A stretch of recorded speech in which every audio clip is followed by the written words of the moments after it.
it's just amazing, mind blowing how, I mean, just, God's design and creation and how, I mean, we see that everywhere, not just in, blueberry plants or crop plants, but, just kind of a neat little example, I guess, this is of just all around, just the beauty and the beauty of that and how awesome that is. Welcome to The Home and the Maker, sharing advice and encouragement about all topics homemaking and homesteading, and honoring the maker in all of it.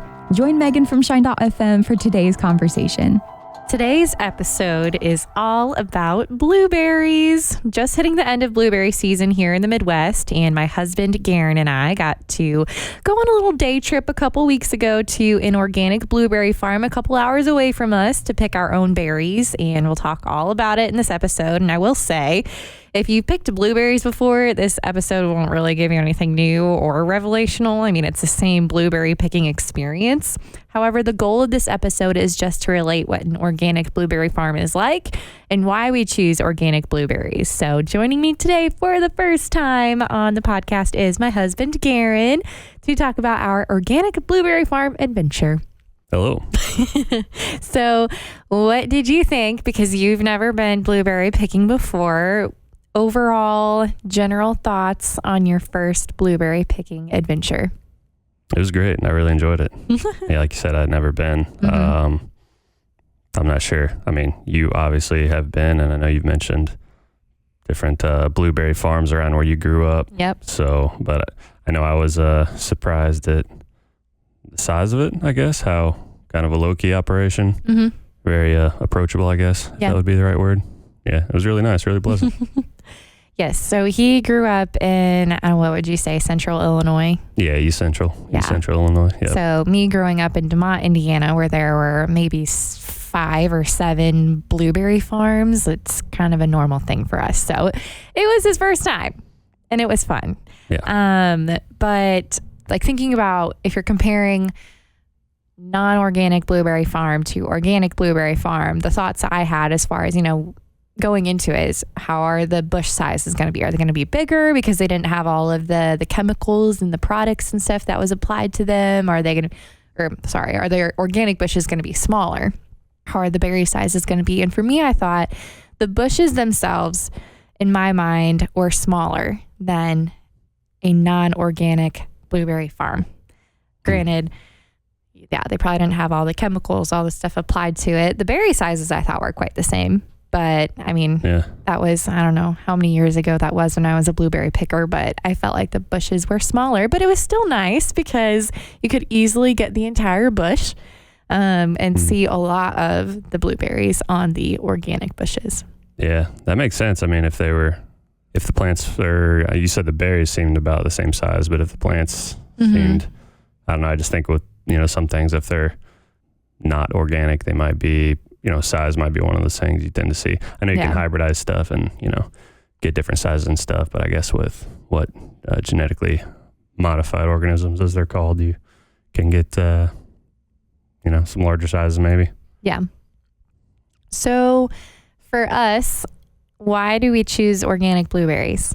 You're the one who has taught me about the importance of organic things, but... Yeah, because we love them. Yeah, but why? Why for you? And you were digging into all this. Why organic blueberries? Right. Well, yeah, I don't know. It's been a while now as far as kind of being into organic things. Not that, everything has to be organic. There's certainly some things that it's better to, or more important, I guess, to prioritize than others. But yeah, if you can do organic with a lot of stuff, certainly seems like a good thing. Yeah, I love the idea of the cleaner, not maybe laced and ridden with a bunch of kind of pesticides and things that it would seem would be a better idea not to be consuming and putting into our bodies, with different research and things about even, like we've talked about, like dyes or synthetic additives or preservatives and things. So also just the environmental friendliness of it. That's, I love the idea of that too. So yeah, just kind of all around seems like a good way to go. Yeah.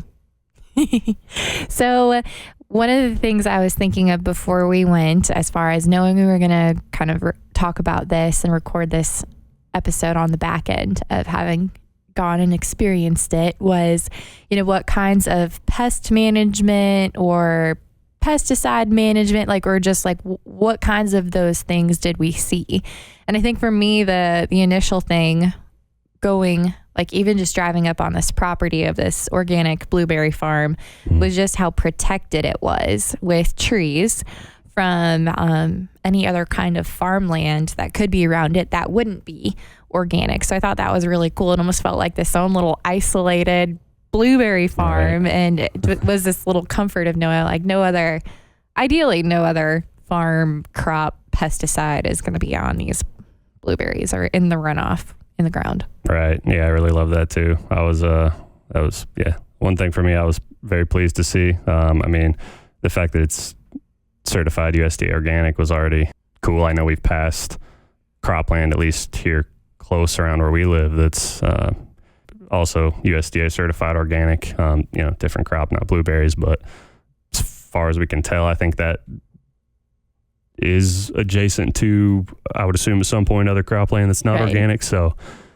yeah, the fact that the blueberry farm was kind of removed, had some, degree of wooded area around it. I thought that was, I like the idea of that too. It seems like a good thing. I don't know how much, I would imagine it would at least help to, if when they're applying, say, pesticides and things to non-organic crops and stuff, that would help provide some sort of a protective barrier through what would be maybe distributed or any sort of blowover through the air. Yeah. If you get any of that, or just stuff that could be, I guess, wind whipped off of the plants, even after application potentially. As I understand it, that's kind of a thing. Not something I would stress about too much, but yeah, between that and, I don't know what stuff could be, transmitted through the water table, but even then to have kind of that buffer of, other non-crop plants, trees and things that can kind of hopefully provide some sort of a buffer zone to that. Yeah, I thought that was a cool thing. And aesthetically too, it just looked, it was very pretty. It was very place, pretty. yeah. I don't think I saw anything else as far as any sort of pest management or weed management. No, nothing. I didn't notice anything that was obvious. Yeah. So I'd be curious, as far as what they are doing. I found a few, dead insects here and there. Maybe as we were picking blueberries, made me curious. Is that just, were they the casualties of whatever organic applications they're using, or were they just dead insects that happen to be there? I don't know, but yeah, it'd be interesting to talk to them about it, or because I know there's various methods that are used. Yeah. Going into it, I was unsure of the price. Sometimes with organic options, they do cost more, but they don't always have to. So I was curious how this was going to break down. And so what we typically do for the blueberries we normally consume on a daily, weekly basis would be just to buy an organic 3-pound bag of the frozen berries from the store. So that's basically what we've done. Yeah, you eat them more than me, but and so that I calculated is about 21 cents per ounce. So I was thinking, okay, if we can fit this amount of 3-pound bags in our freezer, how many pounds would we pick ourselves from the U-pick at the blueberry farm? And I was kind of shooting for about 10 pounds, which when we picked them, we were right about there, which was pretty cool. 10.26, I think. But what I was excited about was that the U-pick, like price per pound, actually breaking it down to price per ounce, was 19 cents per ounce. So it's like, hey, this is actually 2 cents per ounce cheaper buying fresh organic as opposed to the frozen organic that we typically do. If we were to buy fresh organic from our local grocery store, it'd actually be way more expensive. Of course, celebrating the cheaperness from the blueberry farm, of course we have to account for the fact that we did drive a couple hours to go to this place. Sure, yeah. So we made a day of it. Yes, we did make a day of it. So I guess if you're practically speaking from a long run standpoint of, is this actually efficient?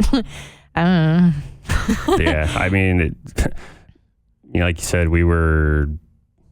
had an idea of, we're going to grab maybe a few more equivalent to, what we normally grab at the grocery store, and running on limited freezer space that we have in our current setup. I mean, if we had a deeper freezer, and I mean, we say we made a day of it, but if you really made a full day of it, because we really made a couple hours of it. Yeah, we were there with a friend. Yeah, yes. I mean, we did some other things in the day. So yeah, if you really went like, hey, we're gonna go have a day and pick blueberries, and then you could really, especially if we had more than say 2 of us picking, if you had other family members or if you had kids, I mean, enjoyed that too, and we're doing that. I mean, yeah, you could really fill up a wagon. A wagon. Yeah, multiple buckets to say the least. Yeah, absolutely. I'm sure you could get the wagon, maybe wagons. I don't know how much. I mean, they had plenty of blueberries there. I know that. So, and they were happy for us to pick stuff that even people had maybe kind of sparsely gone over, that they were like, hey, please, clear these ones out. So yeah, you could really fill it up. And I mean, depending on how often you'd be wanting to go, I guess, but you could definitely have, I would say, and of course, depending on how many blueberries you eat, you could get a solid amount though. Yeah. So, but yeah, certainly more convenient for people that live right there close. Right. So then it would absolutely be worth it. Right. I mean, for us, it was worth it. It was a fun day. It was great. And the fun of doing that and actually walking through and picking them yourself. I know it's not always something to be said for convenience, certainly, but yeah, it was a good time. Beautiful weather. It was a great day for it. Yeah.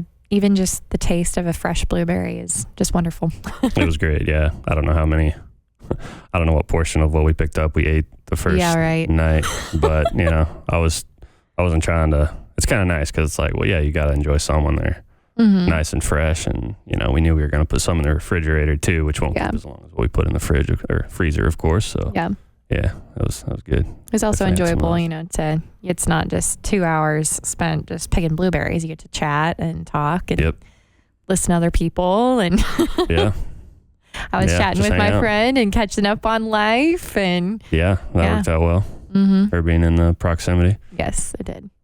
So another thing about this particular place that we visited I loved is that they were also selling organic blueberry bushes. I mean, think very small plants. They're not full bushes, the ones that they were selling at least, but enough you could tend to them and grow them yourself. So I thought that was pretty awesome that we could pick up a couple of those. So but I was thinking eventually we're going to need more than just 2. Oh yeah. Right. Yeah. I expected nothing less.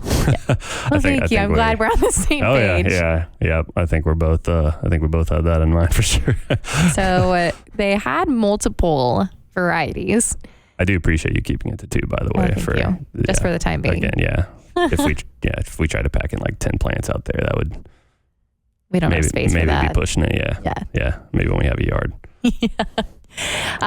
They had multiple varieties there, which was cool. So we ended up picking out a blue crop, and the other one was a blue jay, I believe. Yeah, blue jay is the one I remember. So if you remember blue crop, I think we got it. Okay.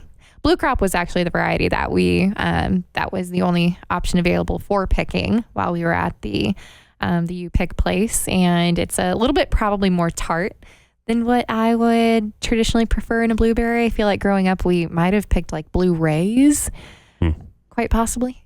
So to have a blue crop, which is what we basically picked. And then I think the blue jay might also be a viable option for at least living in the Midwest. So I think that's going to be cold hardy, because right now we have them in pots. We don't have them in the ground. So that was also a goal, is to have something cold hardy.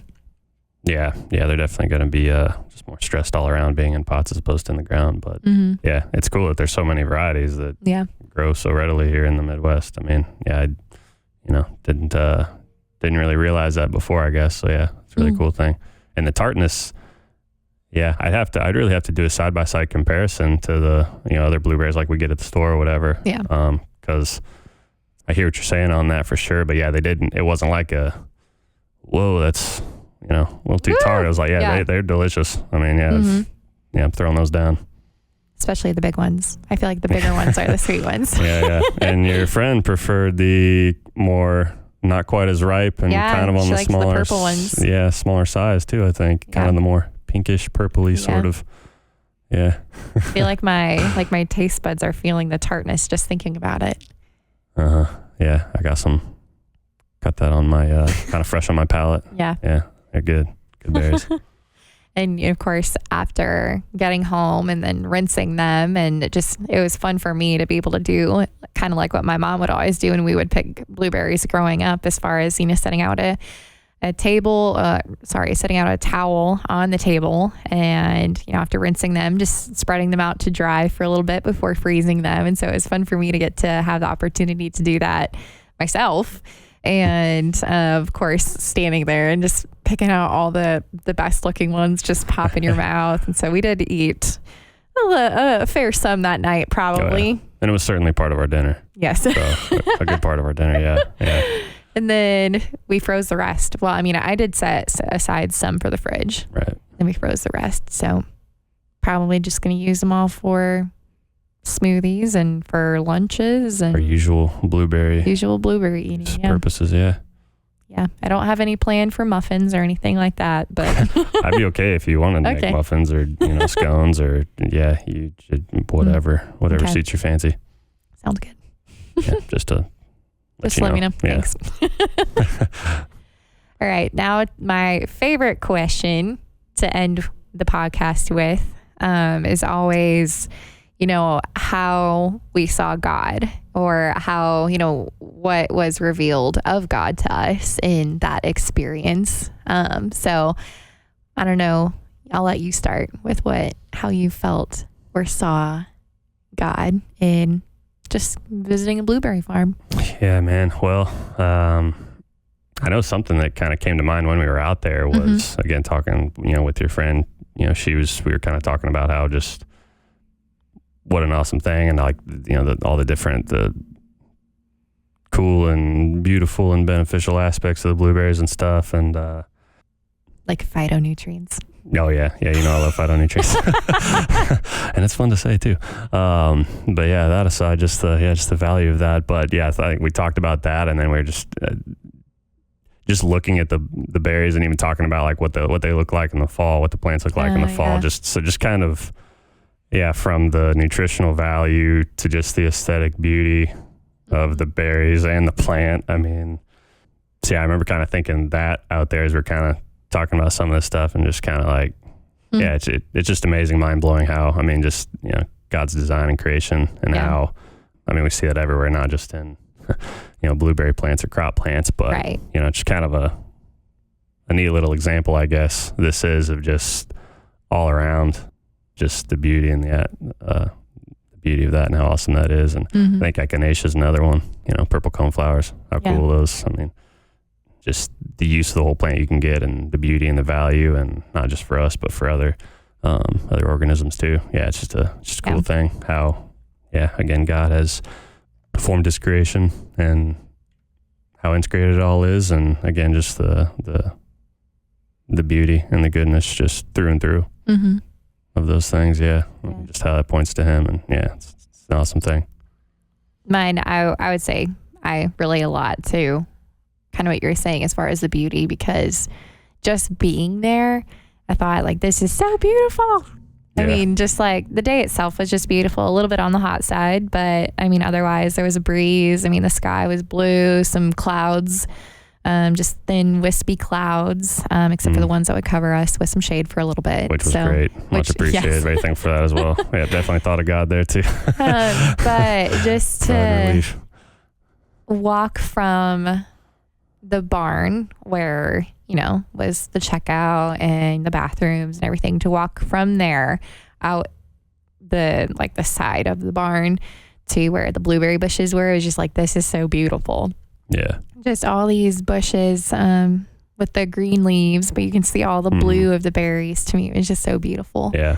Which, like you said, it points back to God and His creation. And so we get to enjoy that because of Him, and it just reflects His glory and how beautiful that it was. So for me, I was just like, this is just so beautiful, guys. Yeah, for sure.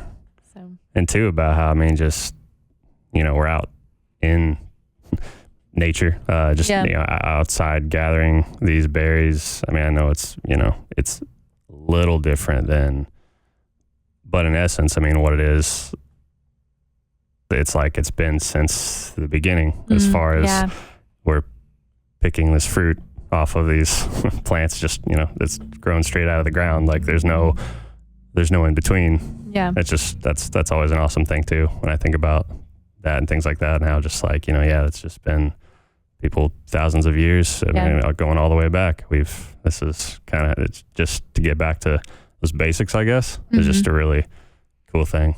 Yeah, I really wish we would have picked more. Yeah, I'd have been okay with that. I mean, you picked more than me, so that was good. Good job there. Credit that to my one summer as a blueberry picker. I guess so. I mean, I didn't feel like I was slacking, and you and your friend were talking more than I was. Certainly, I was kind of a part of that conversation here and there and in and out, but yeah, I just I don't know. I felt like I was doing all right, but I think you both outpicked me. So, I mean, sometimes it depends on like where you were at in the bush. Sure. I know. Yeah, we started off with a really full one. Yeah. So that was probably my highest rate. Yeah. I mean, my fingers were also fresh then too. Not that we got really fatigued, but by any means, but yeah. I was not a very good blueberry picker when I was a teenager. So yeah, I know you said that. Yes, but I don't know. You seemed like a pretty good one to me. I wanted to make sure I was very thorough with the bush, and all the other pickers are just like way down the row. That's a good way to be. Yes, I would say. Well, thank you. As a fellow thorough picker, I guess. Thank you. I'd probably qualify for that. Yeah, no problem. Well, we would, I'd say, highly encourage going to you pick Blueberry Farm. Oh, yeah. Especially an organic one, just knowing that it's clean.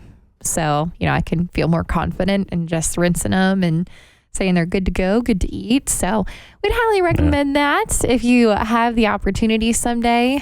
We look forward, I look forward at least. I think I could speak for you in saying that with our future blueberry bushes that hopefully we'll be able to pick enough to where maybe we won't have to drive 2 hours to go get blueberries. Yep.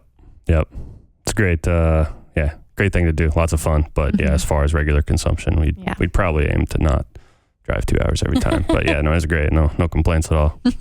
Well, if you have any other questions about, maybe topics that you'd love to hear on the podcast, or maybe guests I could try to find to cover those topics, would love to hear from you. You can email me at megan@shine.fm with those topic ideas or questions, or even if you have someone in your life who you're like, they'd make a perfect guest, also would love that suggestion. So thanks for listening to today's episode. Thank you for listening to this episode of the Home and the Maker podcast. And for other podcasts from Shine.fm, visit the Shine.fm podcast channel.